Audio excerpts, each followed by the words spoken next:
Каждое лето, в июне-июле, южное предгорье на Уйгурском Алтае. На высоте 1200-2650 метров, на травянистых склонах и в лесах долина. Океан цветов. Золотая Роза-Лотос. Знаменитый цветок. Для элитного уйгурского чая. По легенде, императрица уйгурской династии Са пила чай с золотым лотосом для омоложения.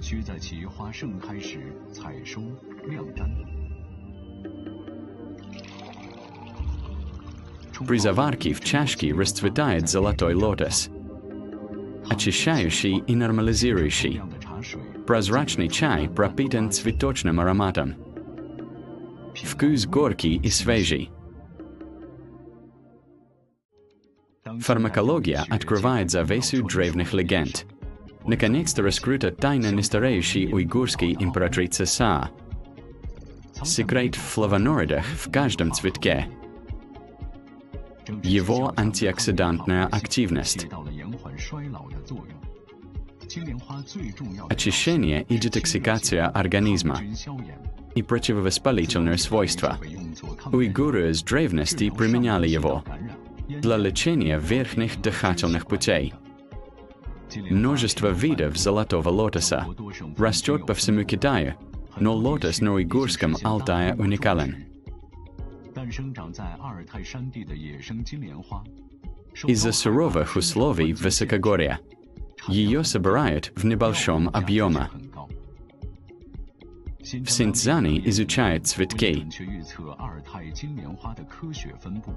С использованием компьютерной технологии 3D-визуализации. Виртуальный жидкокристаллический цветок. Чтобы получить характеристики и преимущества его посадки и роста. Разной влажности. Когда факторы окружающей среды, такие как долгота склона и широта, меняются. Поиск благоприятных условий лекарственных растений на Алтае. Алтайские горы – это север уйгурской автономии. На границе 4 стран. Горы свыше 4 километров перехватывают осадки с Атлантики и Арктики. Более 3 километров. Богатый ландшафт Алтайских гор. Пастбища. Пустыня Гоби и заснеженные вершины. Породила чрезвычайно богатого ресурса дикой природы. На Алтае более 2200 видов диких растений. Среди них более 700 видов животных, лекарственных растений и грибов. Более 40 видов растений и животных названы в честь Алтая.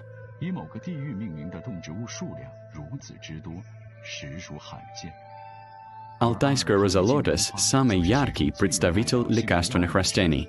В Музее уйгурской фитотерапии на Алтае.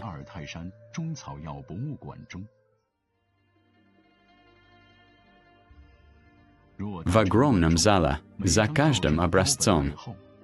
Опыт многолетнего изучения уйгурской медицины. Уйгурская травяная медицина известна на протяжении многих веков.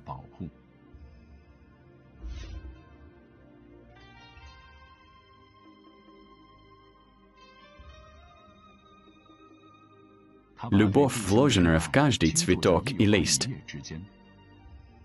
Наследование и инновации культуры традиционной уйгурской медицины. В течение поколений. Больница на Алтае также практикует инновацию народной уйгурской медицины, используя правопреемственность от традиционного лечения к современному. Целебная полынь с пастбищ верблюдов. Цистанхи и другие травы с различными характеристиками. Экстракция активных ингредиентов. Точная дозировка. Каждое лекарство. Это история интеграции цивилизации. в симбиозе с природой. Уважение к традициям древней уйгурской народной медицины. Золотая уйгурская Роза-Лотос. Это лучшая аннотация истинного духа уйгурского Алтая.